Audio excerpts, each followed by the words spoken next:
ಸೃಷ್ಟಿಸಿದ ಧರ್ಮಸ್ಥಳ ಶವ ರಹಸ್ಯ ಮಣ್ಣಾದ ಸತ್ಯ ಬಯಲಿಗೆಳೆಯೋದಕ್ಕೆ ಎಸ್ಐಟಿ ರಚನೆಯಾಗಿದೆ. ಸಂಚಲನವನ್ನ ಸೃಷ್ಟಿ ಮಾಡಿದೆ ಧರ್ಮಸ್ಥಳ ಶವ ರಹಸ್ಯ. ಮಣ್ಣಲ್ಲಿ ಮಣ್ಣಾದ ಸತ್ಯ ಬಯಲಿಗೆಳೆಯೋದಕ್ಕೆ ಎಸ್ಐಟಿ ರಚನೆಯಾಗಿದೆ. ಸಿಎಂ ಮನೆಗೆ ಗೃಹ ಸಚಿವ ಪರಮೇಶ್ವರ್ ಭೇಟಿ ಕೊಟ್ಟಿದ್ದಾರೆ. ಎಸ್ಐಟಿ ತನಿಖೆಯ ಬಗ್ಗೆ ಸಿದ್ದರಾಮಯ್ಯನವರಿಗೆ ವಿವರಣೆಯನ್ನ ಕೊಟ್ಟಿದ್ದಾರೆ. ಸಿಎಂ ಭೇಟಿಯಾಗೋದಕ್ಕೂ ಮುನ್ನ ಮೊಹಾಂತಿ ಜೊತೆ ಚರ್ಚೆ ನಡೆಸಿದರು. ಪರಮೇಶ್ವರ್ ಅವರ ಮನೆಗೆ ಬಂದಿದ್ರು ಪ್ರಣವ್ ಮೊಹಾಂತಿ. ತನಿಖೆಯ ಜವಾಬ್ದಾರಿಯನ್ನ ಹೊತ್ತಿರೋದು ಪ್ರಣವ್ ಮೊಹಾಂತಿ. ಪರಮೇಶ್ವರ್ ಅವರ ಮನೆಗೆ ಬಂದು ಚರ್ಚೆ ನಡೆಸಿದ್ರು. ಅದಾದ ನಂತರ ಸಿಎಂ ಮನೆಗೆ ಹೋಗಿದ್ದಾರೆ ಗೃಹ ಸಚಿವರು. ನೆನೆ ಮೊಹಾಂತಿ ನೇತೃತ್ವದ ಎಸ್ಐಟಿಯನ್ನ ರಚಿಸಿತ್ತು ಸರ್ಕಾರ. ಗೃಹ ಸಚಿವರ ಜೊತೆ 20 ನಿಮಿಷ ಚರ್ಚೆ ಮಾಡಿದ್ದಾರೆ ತನಿಖೆಯ ಜವಾಬ್ದಾರಿ ಹೊತ್ತಿರೋ ಪ್ರಣವ್ ಮೊಹಾಂತಿ. ಈ ಚರ್ಚೆಯ ನಂತರ ಗೃಹ ಸಚಿವ ಪರಮೇಶ್ವರ್ ಸಿಎಂ ಮನೆಗೆ ಭೇಟಿ ಕೊಟ್ಟಿದ್ದಾರೆ. ಅಲ್ಲಿ ಎಸ್ಐಟಿ ತನಿಖೆಯ ಬಗ್ಗೆ ಸಿದ್ದರಾಮಯ್ಯನವರಿಗೆ ವಿವರಣೆಯನ್ನ ಕೊಡ್ತಿದ್ದಾರೆ.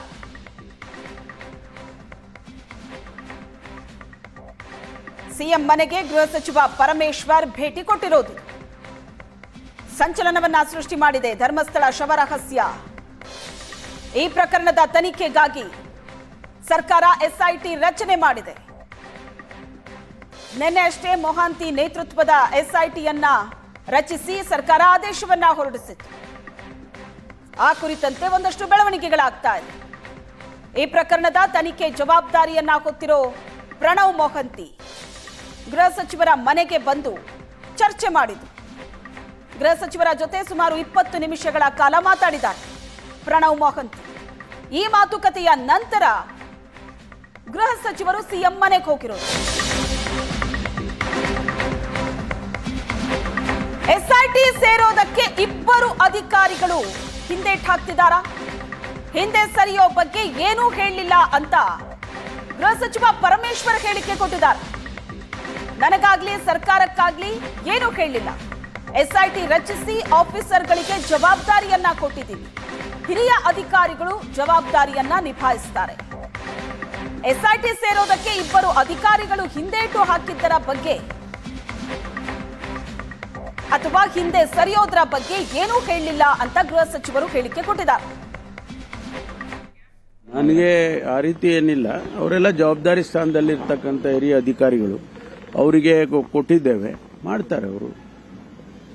ನನಗೆ ಆಗಲಿ ಸರ್ಕಾರಕ್ಕೆ ಯಾರು ಇಲ್ಲ ನಾವು ಮಾಡೋದಿಲ್ಲ ಬರೋದಿಲ್ಲ ಹಾಗೆ ಅಂತ ಏನು ಯಾರು ಹೇಳಿಲ್ಲ. ನೀವೇ ಯಾಕೆ ಹೇಳ್ಕೊಳ್ತಾ ಇದ್ದೀರಾ? ನನಗೆ ಆ ರೀತಿ ಏನಿಲ್ಲ. ಅವರೆಲ್ಲ ಜವಾಬ್ದಾರಿ ಸ್ಥಾನದಲ್ಲಿರ್ತಕ್ಕಂಥ ಹಿರಿಯ ಅಧಿಕಾರಿಗಳು, ಅವರಿಗೆ ಕೊಟ್ಟಿದ್ದೇವೆ, ಮಾಡ್ತಾರೆ ಅವರು. ನನಗೆ ಆಗಲಿ ಸರ್ಕಾರಕ್ಕೆ ಯಾರು ಇಲ್ಲ ನಾವು ಮಾಡೋದಿಲ್ಲ ಬರೋದಿಲ್ಲ ಹಾಗೆ ಅಂತ ಏನು ಯಾರು ಹೇಳಿಲ್ಲ. ನೀವೇ ಯಾಕೆ ಹೇಳ್ಕೊಳ್ತಾ. ಈ ಬಗ್ಗೆ ಹೆಚ್ಚಿನ ಡೀಟೇಲ್ಸ್ ಅನ್ನ ಕೊಡ್ತಾರೆ ನಮ್ಮ ಪ್ರತಿನಿಧಿ ಮಾರುತೇಶ್ ಸಂಪರ್ಕದಲ್ಲಿದ್ದಾರೆ. ಮಾರುತೇಶ್, ಧರ್ಮಸ್ಥಳ ಪ್ರಕರಣ ಏನಿದೆ ಇದು ಬಹಳ ಜೋರಾಗಿ ಸದ್ದು ಮಾಡ್ತಾ ಇರುವಂತಹ ಪ್ರಕರಣ. ಫೈನಲಿ ಸರ್ಕಾರ ಒಂದು ಎಸ್ಐಟಿ ರಚನೆ ಮಾಡಿ ತನಿಖೆಗೆ ಆದೇಶ ಕೊಟ್ಟಿದೆ. ಎಸ್ಐಟಿ ರಚನೆ ಆದ ನಂತರದ ಬೆಳವಣಿಗೆಗಳು ಏನು? 2 ಅಧಿಕಾರಿಗಳು ಎಸ್ಐಟಿ ಸೇರೋದಕ್ಕೆ ಹಿಂದೇಟು ಹಾಕ್ತಿದ್ದಾರೆ ಅನ್ನೋದು. ಬೆಳಗ್ಗೆ ಮೊಹಾಂತಿ ಬಂದು ಗೃಹ ಸಚಿವರನ್ನ ಭೇಟಿ ಮಾಡಿದ್ರು. ಗೃಹ ಸಚಿವರು ಸಿಎಂ ಮನೆಗೆ ಹೋಗಿ ಚರ್ಚೆ ಮಾಡಿದ್ರು. ಸೊ ಏನೆಲ್ಲ ಡೆವಲಪ್ಮೆಂಟ್ ಆಗ್ತಿದೆ? ಧರ್ಮಸ್ಥಳ ಪ್ರಕರಣದಲ್ಲಿ ಎಸ್ಐಟಿ ರಚನೆ ಆದ್ಮೇಲೆ ಅದರ ನೇತೃತ್ವವನ್ನು ವಹಿಸಿರ್ತಕ್ಕಂಥವರು ಪ್ರಣವ್ ಮೊಹಾಂತಿ ಅವರನ್ನೇ ಎಸ್ಐಟಿಯ ಮುಖ್ಯಸ್ಥರನ್ನಾಗಿ ಮಾಡಲಾಗಿದೆ. ಹಾಗಾಗಿ ಇವತ್ತು ಗೃಹ ಸಚಿವರನ್ನ ಭೇಟಿಯಾಗಿದ್ರು. ಅಂದ್ರೆ ಇಡೀ ಕೇಸ್ನ ಬಗ್ಗೆ ಒಂದಷ್ಟು ವಿವರಣೆಗಳನ್ನು ಕೂಡ ಪಡೆದುಕೊಳ್ಳುವಂಥದ್ದು. ಜೊತೆಗೆ ಪ್ರಾಥಮಿಕವಾಗಿ ಪೊಲೀಸ್ನವರು ನಡೆಸಿರ್ತಕ್ಕ ಅಂದ್ರೆ ಸ್ಥಳೀಯವಾಗಿ ಪೊಲೀಸ್ನವರು ನಡೆಸಿರ್ತಕ್ಕಂತಹ ತನಿಖಾ ವಿವರಗಳನ್ನು ಕೂಡ ಅವರು ಪಡೆದಿದ್ದಾರೆ. ಹೀಗಾಗಿ ಗೃಹ ಸಚಿವರ ಜೊತೆಗೆ ತನಿಖೆ ಆರಂಭಿಸೋದಕ್ಕೆ ಮುಂಚಿತವಾಗಿ ಒಂದಷ್ಟು ಚರ್ಚೆಗಳು ನಡೆದಿದ್ದಾವೆ. ಸುಮಾರು 20 ನಿಮಿಷಗಳ ಕಾಲ ಸದಾಶಿವನಗರದ ಗೃಹ ಸಚಿವ ಪರಮೇಶ್ವರ್ ನಿವಾಸಕ್ಕೆ ಅವರು ಆಗಮಿಸಿದ್ರು. ಈ ಕೇಸ್ನ ಬಗ್ಗೆ ಒಂದಷ್ಟು ಮಾಹಿತಿಗಳನ್ನು ಕೂಡ ಹಂಚಿಕೊಂಡಿದ್ದಾರೆ.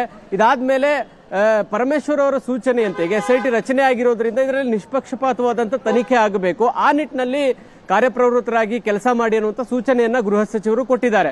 ಸೊ ಸದ್ಯಕ್ಕೆ ಈ ಪ್ರಕರಣದಲ್ಲಿ ಇಷ್ಟು ಬೆಳವಣಿಗೆಗಳಾಗಿದ್ದಾವೆ. ಇದರ ಜೊತೆಗೆ ಇನ್ನೊಂದು ಚರ್ಚೆ ಬಹಳ ಗಂಭೀರವಾಗಿ ನಡೀತಾ ಇರುವುದೇನು, ಈ 4 SIT ತಂಡದಲ್ಲಿ ಇಬ್ಬರು IPS ಅಧಿಕಾರಿಗಳು ಈ ಪ್ರಕರಣದಿಂದ ಹಿಂದೆ ಸರಿಯುವಂತ ಯೋಚನೆ ಮಾಡಿದ್ದಾರೆ, ಸರ್ಕಾರಕ್ಕೆ ಪತ್ರ ಬರೀತಾರೆ ಅನ್ನುವಂಥ ಸುದ್ದಿ ವ್ಯಾಪಕವಾಗಿ ಹರಡಿತ್ತು. ಇದಕ್ಕೆ ಒಂದಷ್ಟು ಸ್ಪಷ್ಟನೆಯನ್ನು ಕೂಡ ಗೃಹ ಸಚಿವರು ನೀಡಿದ್ದಾರೆ. ಆ ರೀತಿಯಾದಂಥ ಯಾವುದೇ ಬೆಳವಣಿಗೆಗಳು ನಡೆದಿಲ್ಲ. ಆ ರೀತಿಯಾಗಿ ಸುದ್ದಿ ಆಗಿರೋದನ್ನ ನಾನು ಗಮನಿಸಿದ್ದೀನಿ. ಆದರೆ ಆ ರೀತಿಯಾಗಿ ನನಗಾಗ್ಲಿ ಅಥವಾ ಸರ್ಕಾರಕ್ಕೆ ಆಗಲಿ ಯಾರು ಕೂಡ ಪತ್ರ ಬರೆದಿಲ್ಲ. ಅವರೆಲ್ಲರೂ ಕೂಡ ಹಿರಿಯ ಪೊಲೀಸ್ ಅಧಿಕಾರಿಗಳು, ಜವಾಬ್ದಾರಿಯುತ ಸ್ಥಾನದಲ್ಲಿ ಇರ್ತಕ್ಕಂಥವ್ರು. ಆ ರೀತಿ ಆಗಿಲ್ಲ, ಆ ರೀತಿಯಾದಂಥ ಯಾವುದೇ ಪತ್ರ ಬರೆಯೋದಾಗ್ಲಿ, ಹಿಂದೆ ಸರಿಯೋದಾಗ್ಲಿ ಅದು ಯಾವುದೂ ನಡೆದಿಲ್ಲ ಅನ್ನುವಂಥ ಕ್ಲಾರಿಫಿಕೇಶನ್ ಅನ್ನ ಕೊಟ್ಟಿದ್ದಾರೆ. ಇದರ ಜೊತೆಗೆ ಈ ಬೆಳವಣಿಗೆಗೆ ಸಂಬಂಧಪಟ್ಟ ಹಾಗೆ ಮುಖ್ಯಮಂತ್ರಿಗಳನ್ನು ಕೂಡ ಗೃಹ ಸಚಿವರು ಭೇಟಿಯಾಗಿದ್ದಾರೆ. ಕಾನೂನು ಸಚಿವರು ಕೂಡ ಸಿಎಂ ಮನೆಯಲ್ಲಿದ್ದಾರೆ. ಜೊತೆಗೆ ಮುಖ್ಯ ಕಾರ್ಯದರ್ಶಿ ಶಾಲಿನಿ ರಜನೀಶ್ ಅವರು ಸಿಎಂ ಭೇಟಿಯಾಗಿದ್ದಾರೆ. ಇಡೀ ಘಟನೆ ಅಂದ್ರೆ SIT ರಚನೆ ಆದ ಮೇಲೆ ಈ SIT ಇಂದ ನಿಷ್ಪಕ್ಷಪಾತ ತನಿಖೆಯನ್ನ ಸರ್ಕಾರ ಕೂಡ ಬಯಸ್ತಾ ಇದೆ. ಈ ಧರ್ಮಸ್ಥಳದಲ್ಲಿ ಒಬ್ಬ ವ್ಯಕ್ತಿ ಹೇಳಿದ ಹಾಗೆ ನೂರಾರು ಹೆಣ್ಣು ಮಕ್ಕಳ ಅತ್ಯಾಚಾರ ನಡೆದಿದೆ, ಅವರ ಶವಗಳನ್ನ ನಾನೇ ಹೂತಿದ್ದೇನೆ ಅನ್ನುವಂಥದ್ದು, ಅದಕ್ಕೆ ಒಂದು ತಲೆಬುರುಡೆಯ ಸಾಕ್ಷಿಯನ್ನು ಒದಗಿಸಿರುವಂಥದ್ದು, ಇದೆಲ್ಲ ಆದ್ಮೇಲೆ ಇಡೀ ಪ್ರಕರಣಗಳ ಬಗ್ಗೆ ನಿಷ್ಪಕ್ಷವಾದ ತನಿಖೆ ಆಗಬೇಕು ಅಂತೇಳಿ ವ್ಯಾಪಕವಾಗಿ ಆ ತರದ ಒಂದು ಜನಾಭಿಪ್ರಾಯ ಕೂಡ ಇತ್ತು. ಹಾಗಾಗಿ SIT ಮಾಡಿರೋದ್ರಿಂದ ಸತ್ಯ ಹೊರಗಡೆ ಬರಬೇಕು ಅನ್ನುವಂತಹ ಅಭಿಲಾಷೆ ಇದ್ದೇ ಇದೆ. ಹಾಗಾಗಿ ಸರ್ಕಾರ ಇದನ್ನ ಹೊರತರಬೇಕಾದಂತಹ ಜವಾಬ್ದಾರಿ ಕೂಡ ಇದೆ. ಇದೊಂದು ಕಡೆ ಕಾನೂನಿನ ಕಟಕಟೆಯಲ್ಲಿ ನಿಲ್ತಿದೆ. ನ್ಯಾಯಾಧೀಶರ ಸುಪರ್ದಿ ಅಂದ್ರೆ ನ್ಯಾಯಾಧೀಶರ ನಿರ್ದೇಶನದ ಮೇರೆಗೆ ಅಲ್ಲಿ ಸ್ಥಳೀಯವಾಗಿ ಪೊಲೀಸರು ತನಿಖೆ ನಡೆಸ್ತಾ ಇದ್ರು. ಮೊನ್ನೆ ಅಷ್ಟೇ ಮುಖ್ಯಮಂತ್ರಿಗಳು SIT ರಚನೆ ಬಗ್ಗೆ ಯಾವುದೇ ಕಾರಣಕ್ಕೂ ಇಲ್ಲ, ಯಾರೋ ಬಂದು ಹೇಳ್ತಾರೆ ಅಂತೇಳಿ ನಾವು ಮಾಡಕ್ಕಾಗಲ್ಲ ಅಂತ ಹೇಳಿದ್ರು. ಆದ್ರೆ ಈ SIT ರಚನೆ ಮಾಡಿರೋದನ್ನ ಗಮನಿಸಿದಾಗ ಒತ್ತಡಕ್ಕೆ ಮಣಿದು SIT ಮಾಡಿದ್ದಾರೆ ಅನ್ನೋದು ಬಹಳ ಸ್ಪಷ್ಟವಾಗಿ ಗೊತ್ತಾಗ್ತಾ ಇದೆ. ಆದ್ರೆ ಒತ್ತಡಕ್ಕೆ ಮಣಿದಿದ್ದಾರೋ ಬೇರೆ ಕಾರಣಕ್ಕೂ ಮಣಿದಾರೋ ಅದು ಸೆಕೆಂಡ್ರಿ. ಆದ್ರೆ ಇಡೀ ಆಗಿರ್ತಕ್ಕಂಥ ಘಟನೆಗಳ ಬಗ್ಗೆ ಸತ್ಯಾಂಶ ಹೊರಗಡೆ ಬರಬೇಕು, ಅದಷ್ಟೇ ಜನ ಬಯಸ್ತಾ ಇರುವಂತದ್ದು. ಜೊತೆಗೆ ಧರ್ಮಸ್ಥಳದ ಟ್ರಸ್ಟ್ನವರು ಕೂಡ ಒಂದು ಪತ್ರಿಕಾ ಹೇಳಿಕೆ ಬಿಡುಗಡೆ ಮಾಡಿ ಈ ಸತ್ಯ ಹೊರಗಡೆ ಬರಬೇಕು ಅಂತೇಳಿ ನಾವು ಆಗ್ರಹಿಸ್ತೀವಿ, SIT ರಚನೆ ಮಾಡಿರ್ತಕ್ಕಂಥ ಸ್ವಾಗತ ಅಂತೇಳಿ ಧರ್ಮಸ್ಥಳದ ಸಂಸ್ಥೆಯವರು ಕೂಡ ಬಹಿರಂಗವಾಗಿ ಒಂದು ಪತ್ರಿಕಾ ಪ್ರಕಟಣೆ ಕೂಡ ಹೊರಡಿಸಿದ್ದಾರೆ. ಒಟ್ಟಾರೆ ಶ್ವೇತಾ, ಈ ಪ್ರಕರಣದ ತನಿಖೆ ನಿಷ್ಪಕ್ಷಪಾತವಾಗಿ ಆಗಬೇಕು, ಸತ್ಯಾಸತ್ಯತೆ ಹೊರಗಡೆ ಬರಬೇಕು ಅನ್ನುವಂಥದ್ದಷ್ಟೇ ಪ್ರಮುಖ ಉದ್ದೇಶ. ಶ್ವೇತಾ, ಥ್ಯಾಂಕ್ ಯು ಮಾರುತೇಶ್, ನೀವೆಲ್ಲ ಡೀಟೇಲ್ಸ್ಗೆ.